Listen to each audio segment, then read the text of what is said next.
Nehru trophy സെപ്റ്റംബറിൽ ഇല്ലെങ്കിൽ ബദൽ വള്ളംകളി. ദുരന്ത ബാധിതരോടുള്ള ആദര സൂചകമായി ഒക്ടോബറിൽ പുന്നമടയിൽ വള്ളംകളി നടത്തും. വയനാട് ദുരന്തത്തിന്റെ പശ്ചാത്തലത്തിൽ മാറ്റിവെച്ച നെഹ്റു ട്രോഫി വള്ളംകളി മത്സരം സെപ്റ്റംബറിൽ നടത്തിയില്ലെങ്കിൽ ബദൽ വള്ളംകളി നടത്താൻ ബന്ധപ്പെട്ട സംഘടനകളുടെ സംയുക്ത സമിതി തീരുമാനിച്ചു. Snake boat owners association, Kerala boat club association, Kerala race boat owners association എന്നിവ യോഗം ചേർന്നാണ് തീരുമാനം എടുത്തത്.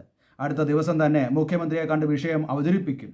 അടുത്ത വർഷം മുതൽ സെപ്റ്റംബറിലെ 2ാം ശനിയാഴ്ചയിലേക്ക് നെഹ്റു ട്രോഫി വള്ളംകളി മത്സരം നിശ്ചയിക്കണമെന്നും സർക്കാരിനോട് ആവശ്യപ്പെടാനും തീരുമാനിച്ചു. ആഘോഷങ്ങളെല്ലാം ഒഴിവാക്കി സെപ്റ്റംബർ 22, 28, 29 തീയതികളിൽ ഒന്നിൽ നടത്തണമെന്നും സംഘടനകളുടെ സംയുക്ത സമിതി, ഇല്ലെങ്കിൽ ദുരന്ത ബാധിതരുള്ള ആദര സൂചകമായി ഒക്ടോബറിൽ സ്വന്തം നിലയിൽ പുന്നമടയിൽ വള്ളംകളി സംഘടിപ്പിക്കാനും തീരുമാനിച്ചു. നിലവിൽ ട്രയൽ എടുത്തിരുന്ന വള്ളങ്ങൾക്ക് നഷ്ടപരിഹാരം നൽകണം. അതിനായി കമ്മിറ്റി രൂപീകരിച്ച വള്ളങ്ങൾ ട്രയൽ എടുത്തിരുന്നോ എന്ന് പരിശോധിക്കണമെന്നും യോഗം ആവശ്യപ്പെട്ടു.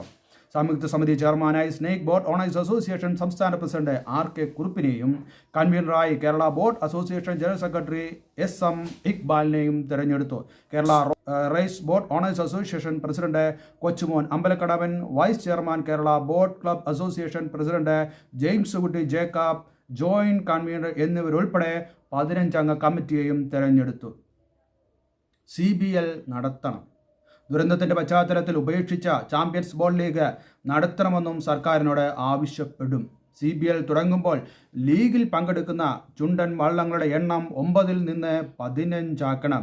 എല്ലാ വിഭാഗങ്ങളിലും ചെറുവള്ളങ്ങൾ 3 എണ്ണം വീതമെങ്കിലും CBLന്റെ ഭാഗമാക്കണം തുടങ്ങിയ ആവശ്യങ്ങളും ഉന്നയിച്ചു. CBLന് സമ്മാനമായി സംസ്ഥാനത്തിന്റെ പല ഭാഗങ്ങളിൽ സ്വന്തം ലീഗ് മത്സരങ്ങൾ നടത്താനുള്ള സാധ്യതയും ചർച്ച ചെയ്തു.